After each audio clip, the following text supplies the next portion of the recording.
Excuse me.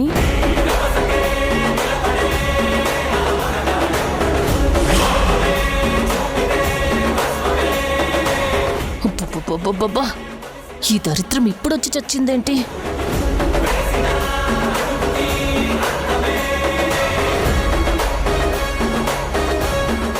Aarohi, నువ్వు ఒకసారి ఈ న్యూస్ బులెటిన్ ని చెక్ చేస్తే టెలికాస్ట్ కి పంపించాలి. మేఘనా, నేను చిన్న ఇంపార్టెంట్ మీటింగ్ లో ఉన్నాను. నువ్వు వెళ్ళి తర్వాత వస్తావా ప్లీజా? ఆరోహి, నీ ఆరోగ్యం ఓకేనా? అదేంటి అలా అడిగావు? అంటే చూస్తుంటే నీలో నువ్వెందుకో చాలా టెన్షన్ పడుతున్నట్టుగా కనిపిస్తున్నావు. ఓ గాడ్, పసిగొట్టేసింది. ఒకవేళ సడన్ గా నీ ఆరోగ్యం ఏమైనా తేడా కొట్టేసిందేమోనని చిన్న కంగారు. ఆరోహి, ఏం పర్లేదు కదా? నువ్వు ఓకే కదా? నేను బానే ఉన్నాను, నువ్వేం వర్రీ అవ్వకు. 10 minutes ప్లీజ్. మేఘనా, ఏంటి లత? నేను ఆరోహితో చాలా ఇంపార్టెంట్ మీటింగ్లో ఉన్నాను. నువ్వు కాస్త తోడుగా ఉంటావా ప్లీజ్? అబ్బా, అసలుకే ఈ మేఘనాకి నా మీద డౌట్ వచ్చేసినట్టుంది. ఇలాంటి పరిస్థితుల్లో నేను లతని భయపెట్టి ఛానల్ రాయించుకున్నానని నిజం తెలిస్తే నా బండారం, నా కుట్ర అన్నీ బయటపడిపోయే ప్రమాదం ఉంది. ఏం చేయాలి? అయ్యో, నువ్వు అంతలా అడగల లత. తప్పకుండా నీకు తోడుగా ఉంటాను. మీ మీటింగ్ కంటిన్యూ చేయండి. అది కాదు లత, అయినా మనం ఇంకా మాట్లాడుకోవడానికి ఏముంది? నీ వాటర్ షేర్స్ లో లాభాలు రాగానే నీకిచ్చేస్తానని చెప్పాను కదా. ఇక బయలుదేరు. అలాగే ఇంకొక ముఖ్యమైన విషయం, నువ్వు ఇంకొకసారి నాకు కాల్ చేయకుండా, అపాయింట్మెంట్ తీసుకోకుండా ఇలా డైరెక్ట్గా ఆఫీస్కి రాకు, అర్థమైందో? అలా చేస్తే నువ్వు జైలుకు వెళ్తావా రోహి? ఏం మాట్లాడుతున్నావు మేఘనా? నేనెందుకు జైలుకెళ్తాను? ఎందుకంటే రూల్స్ ప్రకారం షేర్ హోల్డర్స్ కి ఎప్పుడైనా కంపెనీకి వచ్చే రైట్ ఉంది. ఆ హక్కుని డామినేట్ చేస్తూ ఆఫీస్కి రావడానికి వీల్లేదు. పర్మిషన్ తీసుకున్న తర్వాతే రావాలి అని చెప్పే రైట్ చైర్మన్ కి లేదు. అలా చెప్పడం చట్ట ప్రకారం బెదిరించడమే అవుతుంది. అది నేరం అవుతుంది కూడా. మన ఛానల్తో పాటు షేర్ హోల్డర్స్ ఉన్న ప్రతి కంపెనీకి ఈ రూల్ వర్తిస్తుందన్నమాట. అయ్యో, నేనేం బెదిరించడం లేదు మేఘనా. ఇలా సడన్ గా వచ్చినా టైం వేస్ట్ చెయ్యొద్దు అని చెప్తున్నాను. అలా చెప్పడం కూడా శాసించడమే అవుతుంది. నీకు ఇలాంటి లిమిటెడ్ కంపెనీ రూల్స్ గురించి పూర్తిగా తెలియదనుకుంటా. ఎక్కువ వాటా షేర్స్ ఉన్న వ్యక్తిని బెదిరించి వాళ్ళ షేర్స్ని బలవంతంగా రాయించుకున్నా, అలాగే పాత ఓనర్స్ని భయపెట్టి కంపెనీ తన పేరు మీద రాయించుకున్నా అది పాముని మెడకి చుట్టుకోవడమే. ఎందుకంటే అలా దెబ్బతిని కంపెనీలు పోగొట్టుకున్న వాళ్ళు ఆ క్షణం భయంతో సైలెంట్గా ఉండి ఆ తర్వాత కోర్టుకి వెళ్లే ప్రమాదం ఉంది. మా కంపెనీ మాకు కావాలి అని కేసు పెట్టి లీగల్గా ప్రొసీడ్ అవ్వచ్చు కూడా. విషయం కోర్టు దాకా వెళితే చచ్చినట్టు వాళ్ళ కంపెనీని వాళ్ళ చేతుల్లో పెట్టడం తప్ప ఆపడం, అడ్డుకోవడం మన తరం కాదు కదా. మనల్ని పుట్టించిన వాళ్ళ తరం కూడా కాదు. పాపం లత అమాయకురాలు కాబట్టి ఎన్ని మాటలన్నా సైలెంట్గా ఉంది. అదే లత ప్లేస్లో ఇంకెవరైనా ఉండుంటే షేర్ హోల్డర్స్ ని బెదిరించినందుకు నీ మీద ఈ పాటికే పోలీస్ కంప్లైంట్ ఇచ్చుండేవాళ్ళు, తెలుసా? ఇది నా మంచి గురించి చెప్తోందో లేదా నా మీద పోలీస్ కంప్లైంట్ ఇవ్వమని దానికి సలహా ఇస్తోందో అర్థమై చావట్లేదు. నీ మంచి గురించే చెప్తున్నాను ఆరోహి. ఎందుకంటే నువ్వు నాకు మర్చిపోలేని మేలు చేసావు. మరి నేను బదులు తీర్చుకోవాలి కదా. అదే నీ రుణం తీర్చుకోవాలి కదా అంటున్నాను. విన్నావు కదా, నేనేదైతే నీకు చెప్పాలనుకున్నానో అవన్నీ నాకు శ్రమ లేకుండా మేఘన చెప్పేసింది. సో ఫైనల్గా నేను చెప్పేదేంటంటే, చెప్పడం కాదు, హెచ్చరించేదేంటంటే, నా ఛానల్ నాకు కావాలి. నీ అంతటా నువ్వు రాసిస్తే సరే సరే, లేదంటే కోర్టుకెళ్తా, నీ మీద లీగల్గా ప్రొసీడ్ అవుతా.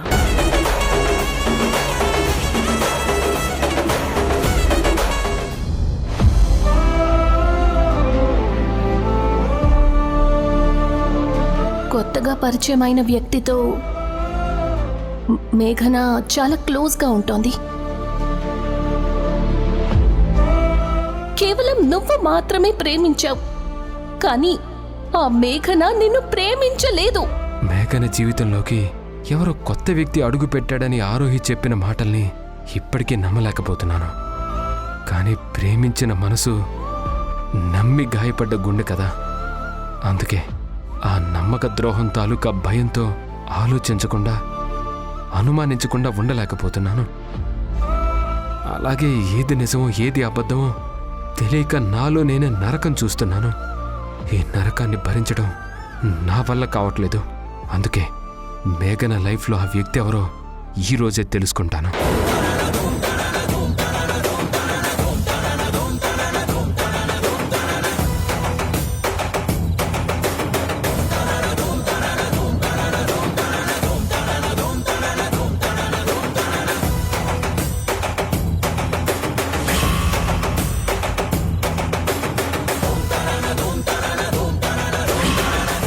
ఎక్కడికి వెళ్ళి ఉంటుంది? నువ్వేం చేసినా, ఎన్ని ప్లాన్లు వేసినా, ఎన్ని కోట్లు ఖర్చు పెట్టినా సరే నా ఛానల్ని నా చేతిలోకి రాకుండా అడ్డుకోలేవు. అందుకే డిసైడ్ అవ్వు. సైలెంట్గా 4 గోడల మధ్య రాసిస్తావో, లేదంటే కోర్టు మెట్లెక్కి నలుగురిలో పరువు పోగొట్టుకొని రాసిస్తావో నువ్వే డిసైడ్ అవ్వు.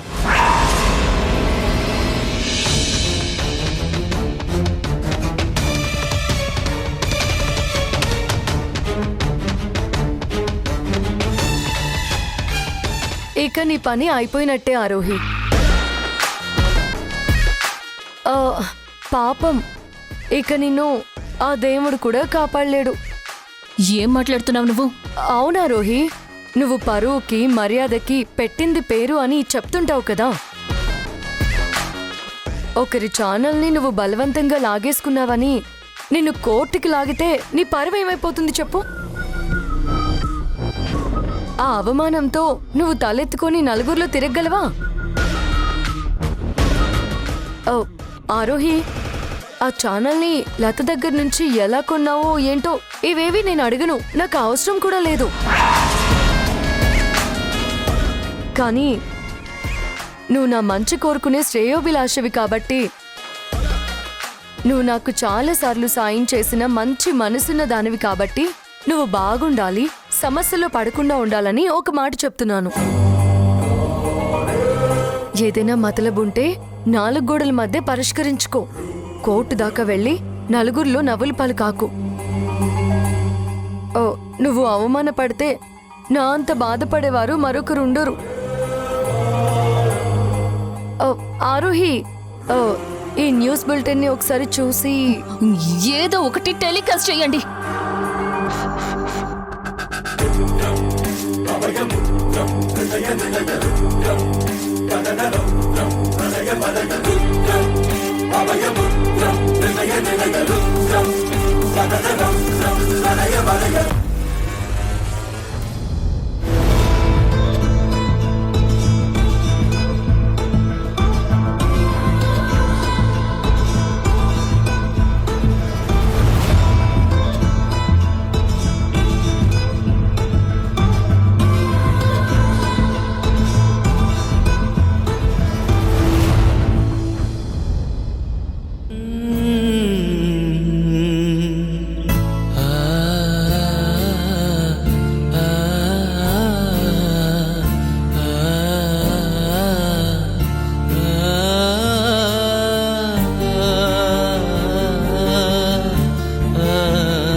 Thank you Latha, thank you so much.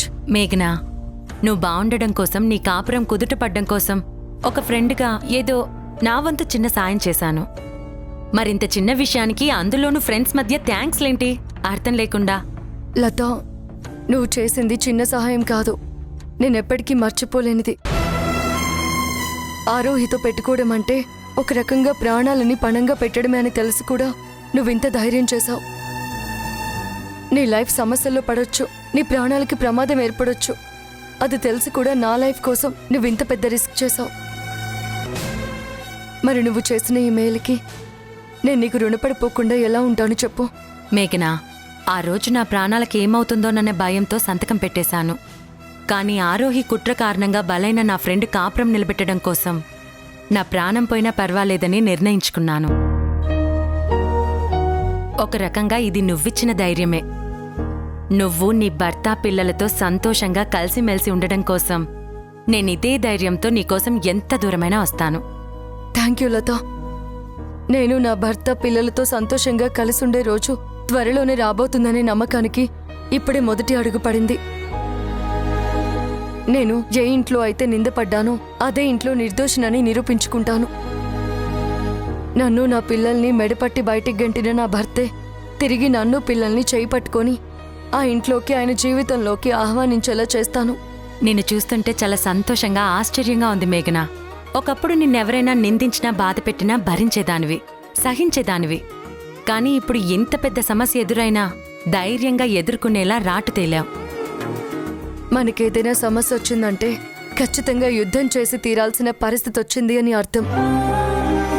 ప్రస్తుతం నేను అలాంటి పరిస్థితుల్లోనే ఉన్నాను. ఆల్ ది బెస్ట్ మేఘనా.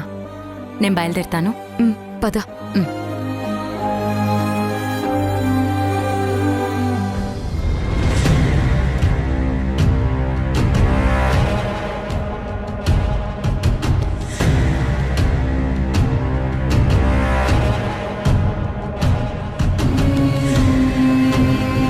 విగ్రహం ఏమైంది?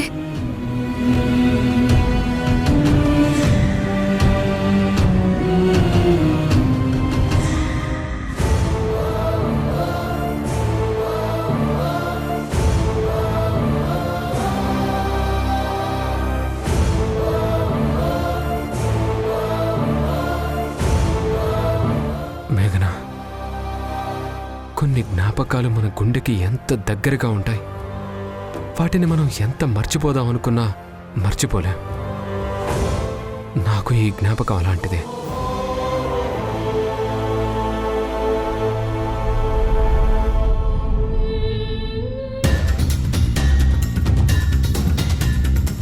ఏమైంది మేఘనా? ఎందుకు అంత టెన్షన్ పడుతున్నావు? ఇక్కడ రాధాకృష్ణుల విగ్రహం పెట్టాను. ఏమైందో, ఎవరు తీసుకువెళ్లారో అర్థం కావడం లేదు. ఎవరో ఒకరు తీసుంటారులే, టెన్షన్ అవ్వకు. లేదు లత, ఆ విగ్రహం నాకెంత విలువైందో అంత అపురూపమైంది. అది దూరం అవడం అంటే ఆల్మోస్ట్ ఆ ప్రాణం నాకు దూరం అవడమే.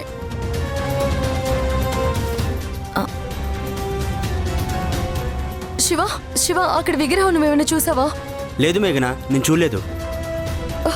అక్కడ రాధాకృష్ణుల బొమ్మ ఉండాలి, నువ్వేమైనా చూసావా? లేదు, నేను చూడలేదు. సంధ్య, నువ్వేమైనా చూసావా? లేదు, చూడలేదు.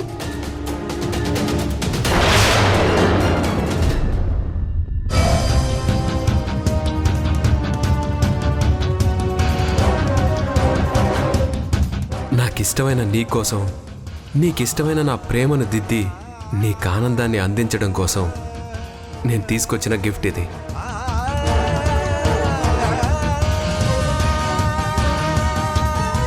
ఈ సృష్టిలో పవిత్ర ప్రేమకి ప్రతిరూపం మీ జంట.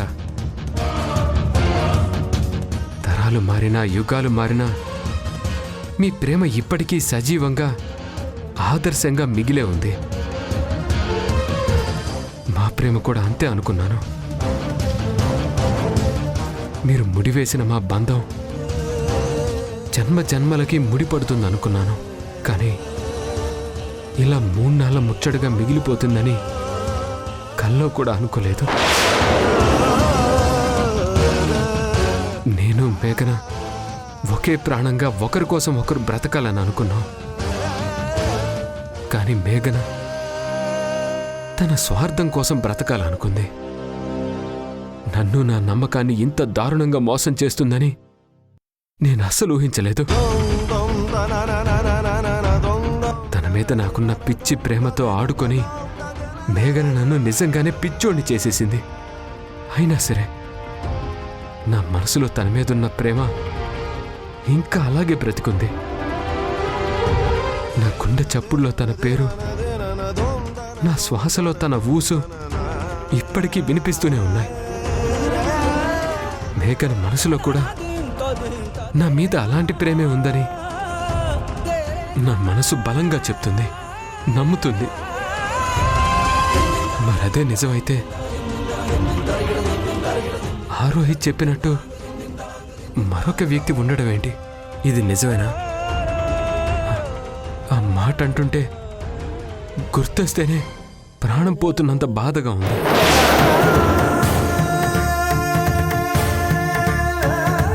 మేఘన, నేను నీతో ప్రేమలో ఉన్నప్పుడు కళ్ళు మాట్లాడాయి,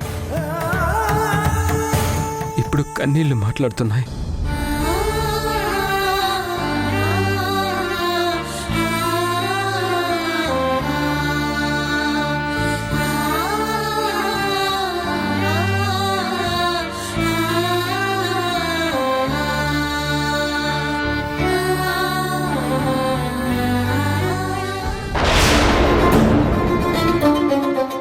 ఆదినారాయణ గారు, ఎక్కడున్న బొమ్మ మీరేమైనా చూసారా? చూడలేదమ్మా.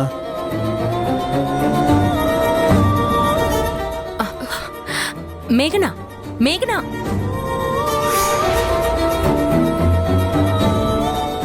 విగ్రహం గురించి అందరినీ అడుగుతున్నట్టుంది. మేఘనకి కనపడకుండా చూడకుండా జాగ్రత్తగా విగ్రహం పెట్టేయాలి.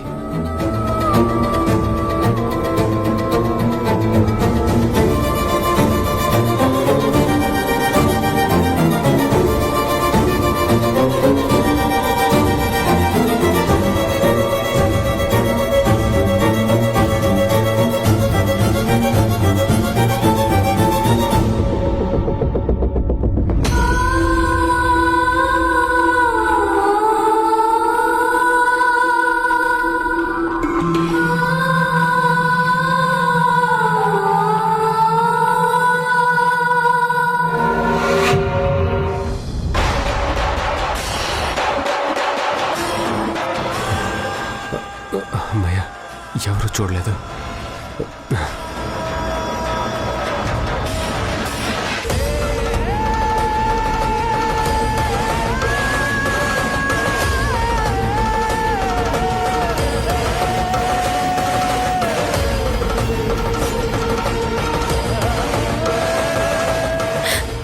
ఆఫీస్లో ఎవరూ చూడలేదని చెప్తున్నారు, కానీ టేబుల్ మీద పెట్టిన విగ్రహం ఎలా మాయమైపోయింది?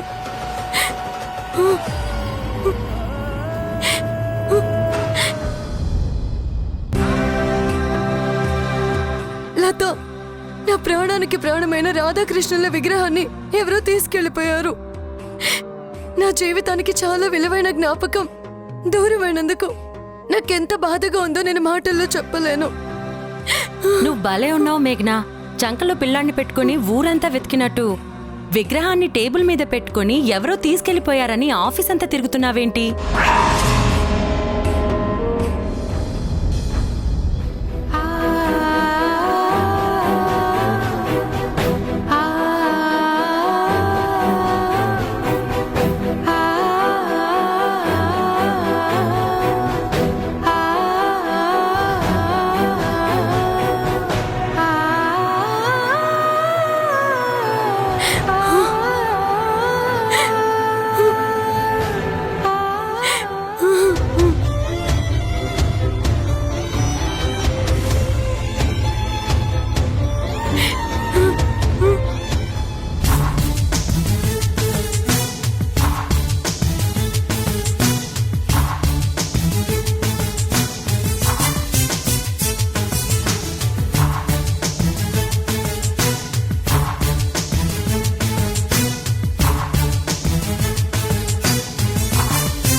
ఇందాక నేను చూసినప్పుడు విగ్రహం ఇక్కడ లేదు. మరి ఇప్పుడు ఈ విగ్రహం ఇక్కడికి ఎలా వచ్చినట్టు? అంతా మాయలా అనిపిస్తుంది.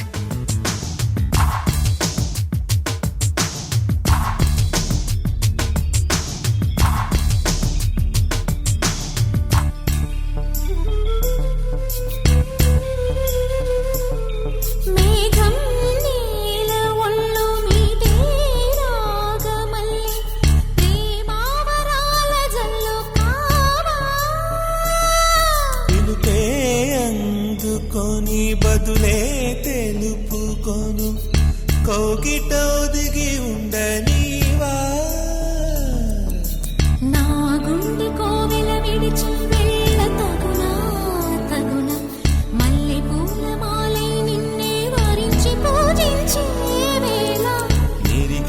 స్నేహం కోరి జతనే రానా రానా ఉప్పొంగిపోయే ప్రాయం నిన్ను విడువదు ఏ వేళైనా నా శ్వాస ప్రతి పూట వినిపించు నీ మాట ఏడేడు జన్మాలు నేనుంటా నీ జంట మనసుగా నిలిచిన కలవా పిలిచిన పలకగా ఎదటనే కలవా దొరికినదే నా స్వర్గం పరిచినదే విరి మార్గం మిన్నుల్లో నీవే మన్నుల్లో నీవే కన్నుల్లో నీవే రావా. ఏంటి నందు ఎన్నిసార్లు ఫోన్ చేయాలరా నీకు? ఏంట్రా ఏం మాట్లాడవేంటి? నిన్నే అడుగుతుంది, తిన్నావా లేదా? నువ్వేనారా ఫోన్ లిఫ్ట్ చేసింది? అత్తయ్య, అర్థంకి ప్రేమని బాధని ఎలాగో అర్థం చేసుకోవడం లేదు. కనీసం అమ్మ ప్రేమనైనా పట్టించుకో. వాట్? మీ అమ్మగారు ఫోన్ చేశారు.